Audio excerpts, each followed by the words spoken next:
The IDF has begun its planned takeover of Gaza City after Prime Minister Netanyahu ordered the timeline be moved ahead. The army is now encircling Gaza City. These are fateful days facing Israel as Jerusalem must decide whether to accept a partial hostage and ceasefire deal or forge ahead with the war. ILTV's Steve Leibovitz reports. The first stage of the IDF Gaza City assault is underway. On the ground in Gaza, the army has begun the process of encircling Gaza City in preparation for the major offensive. Tens of thousands of reservists have received their call-up notice and are ready to join the battle. IDF spokesman Brigadier General Efi Defrin said that Hamas is a battered and bruised guerrilla force and not an organized military force that it was until Operation Gideon's Chariots. The army is moving forward after the PMO ordered a reduction in timelines for taking control of Hamas strongholds and carrying out and completing the operation. אנחנו לא מחכים. התחלנו את הפעולות המקדימות והשלבים הראשוניים במתקפה על העיר עזה. וכבר עכשיו, כוחות צה"ל אוחזים בפאתי העיר עזה. The army spokesman forecast the coming days in the Gaza City area. אנחנו נעמיק את הפגיעה בחמאס בעיר עזה. מעוז טרור שלטוני וצבאי של ארגון הטרור. נעמיק את הפגיעה בתשתיות הטרור מעל ומתחת לקרקע וננתק את תלות האוכלוסייה בחמאס. It's day 685 of the war in Gaza. The IDF has its marching orders from the political echelon, and the current order is to move forward with phase 2. בהתאם להנחיית הדרג המדיני ולאחר אישור התוכניות על ידי הרמטכ"ל, צה"ל יחל בשלב הבא במערכה. שלב ב' במבצע מרכבות גדעון. As the IDF moved to phase 2, it published a summary of the operation's first phase, now complete. Since March 18th, the IDF has gained control of over 75% of Gaza, eliminated 2,000 terrorists, including senior Hamas leaders, among them Mohammed Sinwar in May.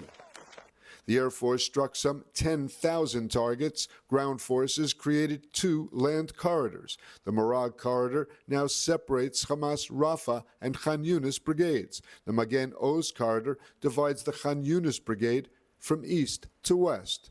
5 IDF divisions operated simultaneously, dismantling Hamas both above and below ground. The army says the operation served as the basis for the next stage of operations in the ongoing war in Gaza. And meanwhile, Strategic Affairs Minister Ron Dermer met with senior Qatari officials in France, which is the first known meeting since Hamas responded to the current proposal for a ceasefire and hostage deal.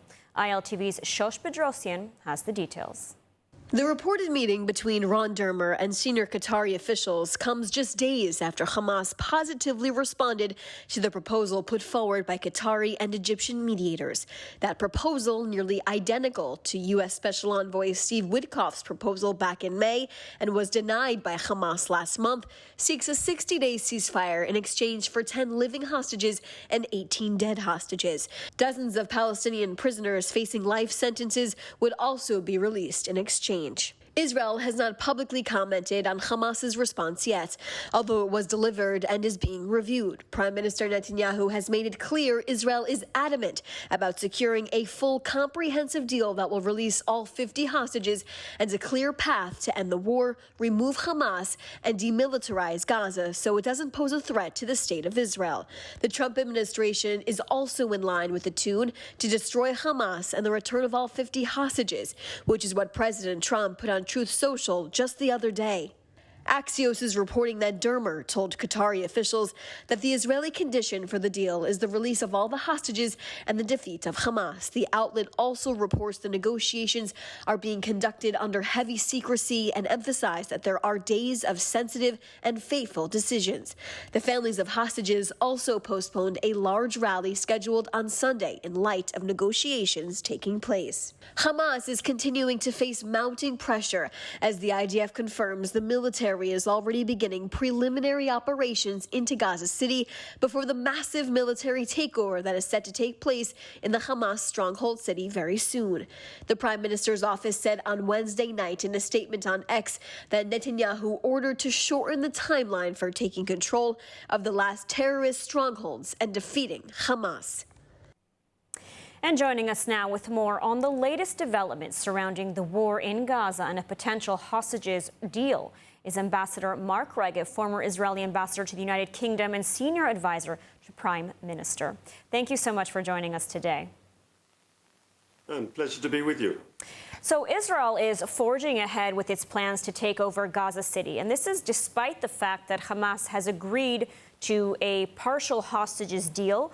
Israel, of course, has yet to respond, though it has said it's only seeking a comprehensive deal that sees the release of all the hostages. So is Netanyahu's decision to move up the timeline, is this Israel's response to Hamas? And is it hoping with this operation to pressure Hamas into one final comprehensive deal? I think it's more of the latter, though not in its entirety. It's clear that the military strategy is designed to keep up the pressure on Hamas, to ratchet up that pressure, because Hamas, as we know, is not going to release hostages and agree to the sort of terms Israel is putting on the table unless it's forced to do so. And so there's not really a contradiction between a desire to get a ceasefire deal and hostages out and between the military strategy. They go hand in hand. Of course, if Hamas is unwilling to go for a deal, we'll just have to keep following through, and in the end there will be an Israeli occupation of Gaza City too. I hope it's possible to reach a deal. And, we've heard many countries, France, the UK, Australia, all saying that they will recognize a Palestinian state. This was in response, of course, to a smear campaign, what Prime Minister Netanyahu called a smear campaign of famine and such in Gaza. And now that Hamas has accepted a deal, how will the international community react now that Israel is the one seemingly rejecting this deal and forging ahead with the war? And how could this impact their reaction, impact Israel's operations on the ground? So I term this policy by Europeans, by Britain, by Australia, by the Canadians of recognizing a Palestinian state. I see this as destructive. I see it as problematic. I think, though they might have good intentions, we can give them the benefit of the doubt. What they're actually doing is quite harmful, and I'll explain why. The only way to achieve a ceasefire in Gaza is this American-led track through the mediators from Qatar and from Egypt. The Europeans, the Australians, the Canadians, the Brits, they're almost irrelevant. In fact, I'll say they are irrelevant in that process. But instead of supporting the process led by the Americans in an unequivocal way, they're putting other things on the table, creating confusion. It's almost like crying children who want to say, pay attention to me, I'm here. But what they're actually doing is, if you're Hamas and you're debating whether to accept the Israeli-American ceasefire proposals and so forth, to accept a negotiated solution, if you're hearing from Europe, if you're hearing from Australia, if you're hearing from Britain that there's a ceasefire going to be imposed on Israel from the outside, why would you release a single hostage? Why would you agree to a ceasefire? If you think you can just grit your teeth and hold on, and eventually the international community will force Israel to unequivocally agree to a ceasefire without any conditions, why should Hamas make any concessions in the negotiations?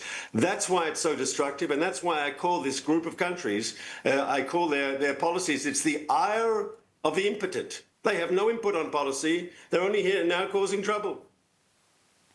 And so looking at the landscape and the reality on the ground today, is there a long-term plan when it comes to Gaza, to the Palestinians as a whole, or is Jerusalem just reacting and responding to the realities on the ground in the world as they present themselves? No, I think there's a clear Israeli policy. And that is, of course, to see when this is over, the hostages back in Israel, the living returned to their families, and of course, the dead buried, and their families can have closure. But the policy is also that we shouldn't have this sort of attack in the future, the attack we saw on the 7th of October 2023. So we want to see a Gaza that is not run by Hamas. We want to see the destruction of Hamas's military machine.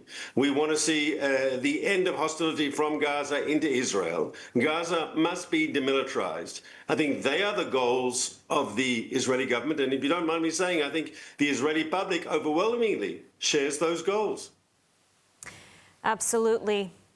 Ambassador Mark Regev, thank you so much for your insights and analysis today. My pleasure in joining you. And the IDF has thwarted a terrorist attack against soldiers at a military post at the Tamar checkpoint in Hebron. IDF fighters from the paratroopers brigade were able to neutralize the terrorist who drew a pistol on the soldiers. There were no injuries among the forces reported. And meanwhile, the manhunt continues for a terrorist who fired at Israeli civilians in the Binyamin area in Judea and Samaria that has left one person injured. The terrorist reportedly targeted a group of farmers who were able to engage him. Jerusalem, 1913. There's an epidemic. Up to 90% of children had trachoma. Thousands went blind. Yet one woman had a vision. It started with 2 nurses from America, and today it's 2 world-renowned medical centers, treating more than 1 million people a year, plus youth villages, saving hundreds of thousands since the Holocaust. This is the work of Hadassah, America's largest Jewish women's organization, and a life-changing force in Israel. We helped build Israel's health infrastructure, saved lives during every war and crisis. And now, Hadassah hospitals are pioneering personalized medicine with robotics, 3D printing, AI, and providing essential trauma care. For over 100 years, our vision has been clear: to help heal our world. This is Hadassah.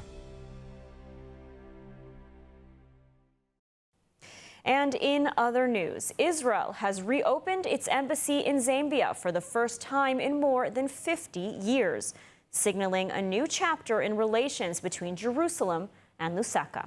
ILTV's Mayan Hoffman has more.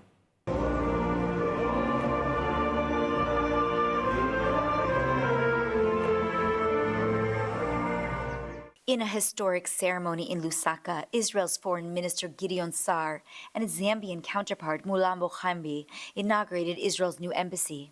The move comes more than half a century after the embassy closed following the 1973 Yom Kippur War.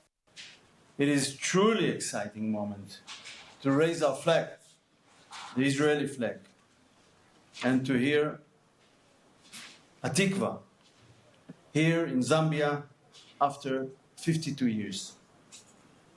And it is a beginning of a new chapter between our nations.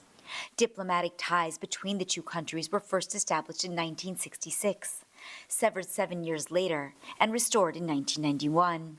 In 2015, Zambia opened its own embassy in Tel Aviv. Now, with Israel's return to Lusaka, Sa'ar emphasized that relations go beyond politics or economics. They are rooted in shared values and faith.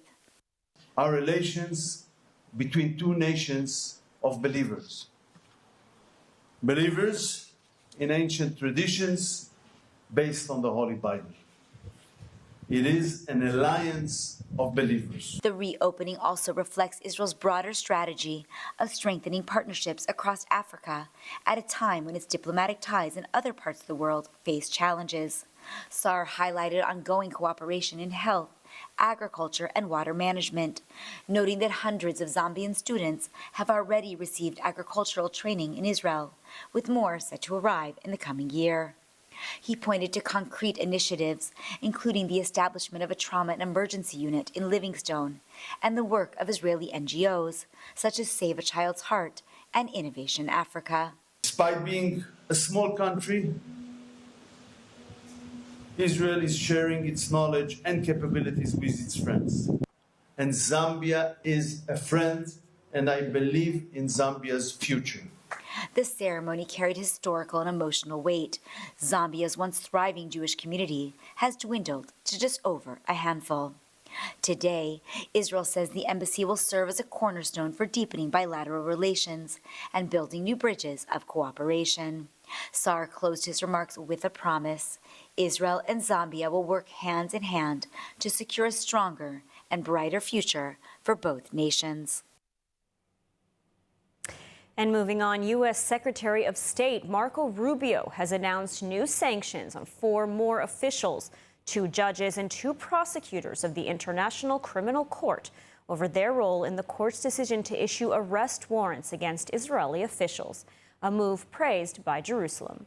All the details in the following report. Prime Minister Benjamin Netanyahu praised U.S. Secretary of State Marco Rubio for his decision to impose sanctions on 2 judges and 2 prosecutors at the International Criminal Court in The Hague. In a statement issued Wednesday evening, Netanyahu said, "This is a firm measure against the mendacious smear campaign against the State of Israel and the IDF, and for truth and justice." Rubio on Wednesday announced the sanctions against 4 additional ICC officials. Judge Nicolas Yanin-Guillou of France for signing off last November on arrest warrants for Netanyahu, and former Defense Minister Yoav Gallant for alleged war crimes committed in Gaza, along with 2 deputy prosecutors for upholding those warrants. The 4th judge from Canada was also sanctioned for her ruling relating to investigations of U.S. personnel in Afghanistan. In a statement announcing the sanctions, Rubio said that International Criminal Court continues to disregard national sovereignty and facilitate lawfare through efforts to investigate, arrest, detain, and prosecute American and Israeli nationals. He added that the United States would continue to hold accountable those responsible for the ICC's morally bankrupt and legally baseless actions against Americans and Israelis. The U.S. move comes less than 3 months after the administration issued sanctions on 4 separate ICC judges, saying they had engaged in illegitimate and baseless actions targeting the U.S. and its close ally Israel. The sanctions freeze any U.S. assets the individuals have and ensures they are cut off from the U.S. financial system. In response, the ICC called the sanctions a flagrant attack against the independence of an impartial judicial institution, which operates under the mandate of 125 states, parties from all regions. Israel and the United States are not members of the court. And before we move on, a quick word about how you can support independent journalism. At ILTV, we're committed to bringing you original reporting and stories from Israel that often don't make it into the global spotlight. If you value diverse perspectives and reliable coverage, you can now subscribe through our app to help ILTV News grow. Just scan the QR code on your screen to help us expand our reporting, continue delivering the kind of journalism that informs, challenges, and connects. Your subscription helps us do more than report the news. It helps ensure that stories coming from this region are told with depth, integrity, and clarity. With your support, we can continue building a space for journalism that informs, connects, and inspires. And in other news, Israel is preparing to make medical history with the world's first spinal cord implant using a patient's own cells. More on this exciting news from ILTV's Mayan Hoffman. In the coming months, a groundbreaking surgery is expected to take place in Israel that could change the lives of paralyzed patients worldwide. For the first time, doctors will implant a lab-engineered human spinal cord created from the patient's own cells into a person living with paralysis. The initiative is led by Professor Tal Devere of Tel Aviv University, together with his biotech company Matricelf. After years of preclinical success, including animal trials where paralyzed rats regain the ability to walk, Israel's Ministry of Health has granted preliminary approval for compassionate use trials in 8 patients. The procedure involves extracting blood and fatty tissue from the patient, reprogramming the cells into stem cell-like cells, and using them to build a customized spinal cord. The engineered tissue is then implanted at the site of the injury, with the goal of restoring movement. Matricelf recently received an approval from the Ministry of Health in Israel to start a compassionate treatment for 8 patients, eventually transplanting this personalized tissue into the patient. If successful, this pioneering surgery could redefine spinal cord treatment and offer new hope for patients worldwide. And in more scientific news, in a joint analysis conducted by a team of Israeli scientists from Tel Aviv University and French researchers from the French National Center for Scientific Research, The team have made an incredible discovery. Using a fossilized skeleton excavated almost 90 years ago in Israel, the researchers determined that human Neanderthal interbreeding actually occurred 100,000 years earlier than previously predicted. ILTV's Devo Klein has the story. Israeli and French scientists are changing the game completely. Research on ancient modern humans, Homo sapiens and Neanderthals help us understand who our ancestors were, how they lived, and more importantly, how they survived. The Neanderthal species have gone extinct roughly 40,000 years ago, with Homo sapiens, the ancestors of the modern human, surviving, dominating, and becoming the people we know today. With no remaining living Neanderthals, researchers rely on excavations to infer and learn about these prehistoric creatures. One such excavation was conducted right here in Israel. In the 1930s, a British-Israeli-led excavation of a prehistoric cave on Mount Carmel revealed fossilized bones of more than 10 individuals, garnering it the nickname the oldest graveyard in existence. One fossil taken from the cave, a skull of a prehistoric child, is now the reason for a major scientific breakthrough. The extinct Neanderthals were interbreeding with Homo sapiens. This has been known for years, as most modern-day humans still carry Neanderthal genes, roughly 1 to 2% of their DNA. But what was previously predicted as the timeline of the Neanderthals is being challenged by researchers at Tel Aviv University, who used carbon dating on the excavated skull, determining that interbreeding didn't occur just 40 or 60,000 years ago, but 160,000 years ago.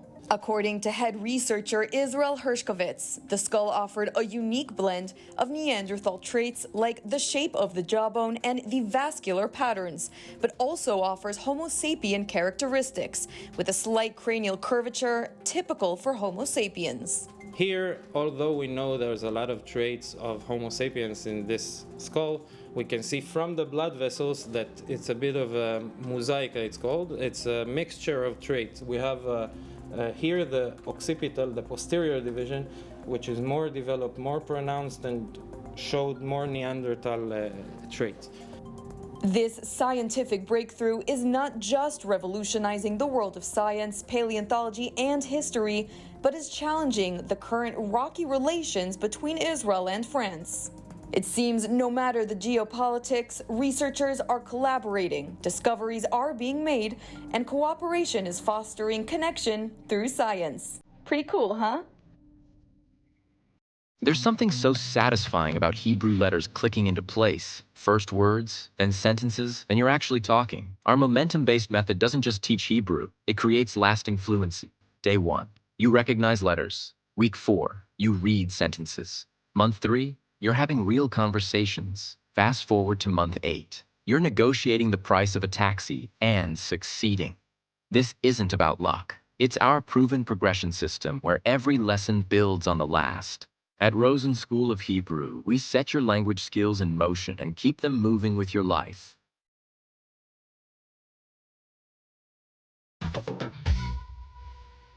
Let's take a look at the weather forecast. Cloudy skies are expected around most of the country tonight, with temperatures reaching lows of 24 degrees Celsius or 76 degrees Fahrenheit. Then tomorrow we'll see sunny skies alongside hot temperatures with highs of 33 degrees Celsius or 92 degrees Fahrenheit. And that's a wrap for today's news. For the latest updates from Israel on all your devices, be sure to follow our ILTV channels and our new live channel. And you can also catch us on Screen IL with 24/7 live coverage. Stay informed with the latest news straight from the heart of Israel. I'm Ladar Gravelazi. Be well, and thank you so much for watching.